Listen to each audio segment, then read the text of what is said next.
अम्मी, मैंने इस घर में कैदी बनकर शादी की है। सिर्फ खानदान को बचाने के लिए मुझे एक अनजान शख्स से ब्याह दिया गया। आपने क्या किया? याद है मैंने तुमसे कहा था कि तुम घर से मत जाओ, लेकिन नहीं कहा था।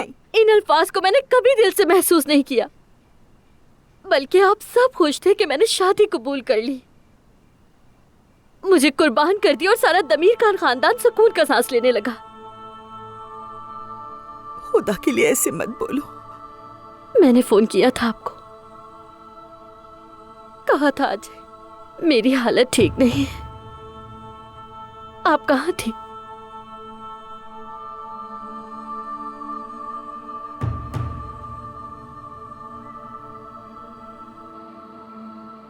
कितनी बार समझाएं आपको, हमें तो सिर्फ इतना मालूम है कि अदनान भाई की एक बेटी है, इसके अलावा हमें कुछ नहीं मालूम। हाँ बेटी, उन्होंने हमें कुछ नहीं बताया, हम क्या कर सकते थे? वैसे भी ठीक हो गई है।